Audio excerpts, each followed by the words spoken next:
मेरा नाम है हरिया, मैं काम करता हूँ बहुत बढ़िया, खाता हूँ खाना और रोज गाता हूँ गाना। अरे यार, आज तो बहुत देर हो गई। इस खतरनाक जंगल को देखकर तो मेरे हाथ पैर ठंडे हो गए हैं।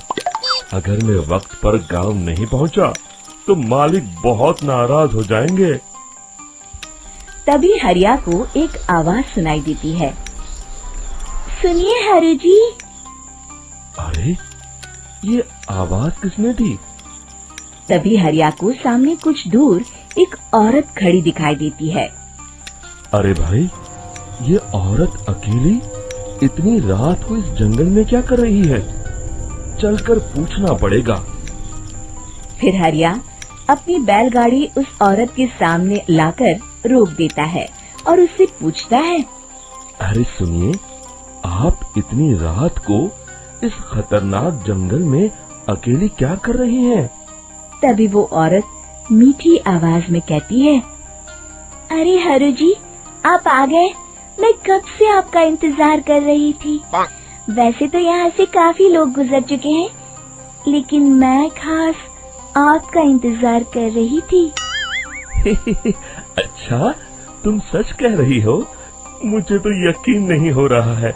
वो क्या है ना, आज तक किसी ने मुझसे इतने प्यार से बात नहीं की।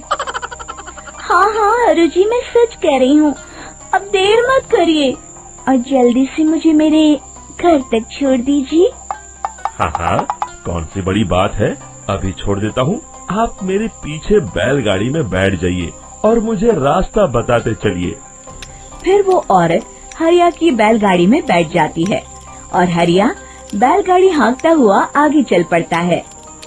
फिर उस औरत के बताए हुए रास्ते पर चलते चलते हरिया बैलगाड़ी लेकर एक काली गुफा के आगे आकर रुक जाता है। हरिया उस औरत से पूछता है। हाँ देवी जी, आपका घर कहाँ है? यहाँ तो एक गुफा के अलावा और कुछ नहीं है। तभी अचानक वो औरत हवा में उड़ने लगती है। देखते ही देखते उसका सुंदर रूप एक डरावनी चुड़ैल में बदल जाता है और वो जोर जोर से हंसती है। अरे तू तो एक नंबर का बेवकूफ निकला। तू तो बड़ी आसानी से मेरी बातों में आ गया। अरे मर गया रे, ये तो एक चुड़ैल है। हे भगवान बचा ले, ये तो बड़ी डरावनी दिखाई दे रही है। और फिर अगले ही पल हरिया की बैलगाड़ी में रखा सारा सामान हवा में उड़ता हुआ उस काली गुफा के अंदर चला जाता है और वो चुड़ैल भी उस गुफा के अंदर जाकर कहीं गायब हो जाती है। हरिया ये नजारा देख बुरी तरह घबरा और परेशान हो जाता है। अरे, ये चुड़ैल तो मेरा सारा सामान लेकर गुफा में गायब हो गई। अब क्या होगा? अगर मैं गांव खाली हाथ गया तो मालिक मेरी अच्छी खबर लेंगे। मेरी इस बात का कोई यकीन भी नहीं करेगा। फिर आखिर वही हुआ। हरिया के मालिक चंपक सेठ को हरिया की किसी भी बात पर रत्ती भर भी यकीन नहीं हुआ। चंपक सेठ को लगा हरिया झूठ बोल रहा है और उसने ही लालच में आकर सारा सामान हड़प कर लिया है। फिर हरिया को बेईमान समझकर चंपक सेठ उसे काम से निकाल देता है। अगले दिन अपनी दुकान में परेशान बैठा चंपक सेठ गुस्से में बड़बड़ाता है। अरे, दुकान में तो सामान बिल्कुल भी नहीं है। अब मुझे ही शहर जाकर सामान लाना होगा। फिर वो अपनी बैलगाड़ी लेकर शहर चला जाता है। शहर से सामान लेकर जब चंपक सेठ वापस गांव लौट रहा होता है, तभी उसे एक आवाज सुनाई देती है। चंपक जी, ओ चंपक जी। अरे, ये तो कोई मेरा नाम लेकर मुझे पुकार रहा है। फिर उस रास्ते में वही औरत खड़ी दिखाई देती है। फिर क्या था, हरिया की तरह चंपक सेठ भी उस औरत के पास अपनी बैलगाड़ी लेकर जाता है और वो भी उसकी चिकनी चुपड़ी बातों के मुंह जाल में फंस जाता है। फिर चुड़ैल उसे भी अपनी गुफा तक ले जाती है और उसका सारा सामान लेकर गुफा में गायब हो जाती है। बेचारा चंपक सेठ लाचार होकर खाली हाथ गांव लौट आता है। फिर ये उस जंगल में रोज की बात हो जाती है। जो कोई भी शहर से कुछ लेकर गांव की तरफ लौटता, वो चुड़ैल उसे बेवकूफ बनाकर उसका सारा सामान लेकर गुफा में गायब हो जाती। एक दिन हरिया एक लकड़हारे को उसी जंगल की तरफ जाते हुए देखता है। फिर हरिया उसे रोकते हुए कहता है, अरे भाई, क्यों अपनी मौत को दावत दे रहे हो?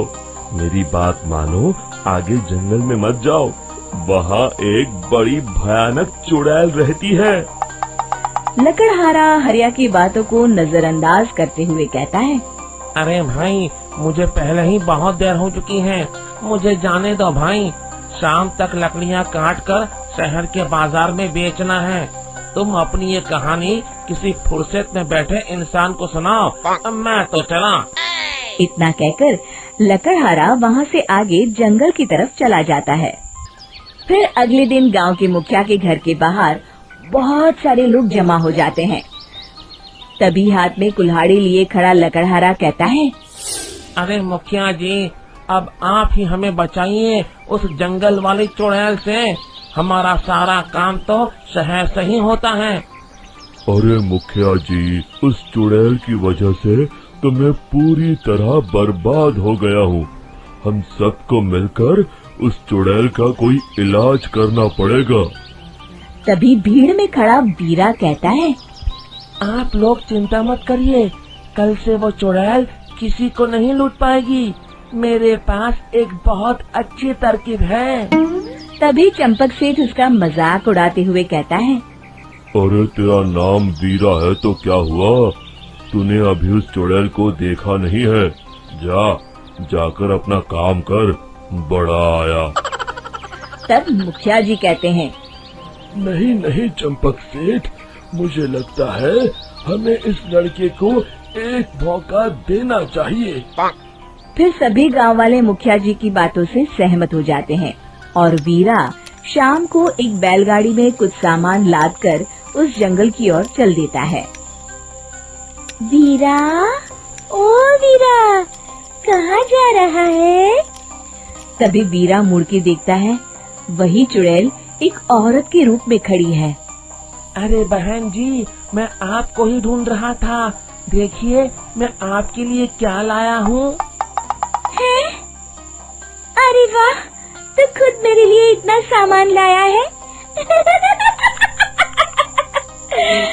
तू ही अकेला गांव में समझदार है।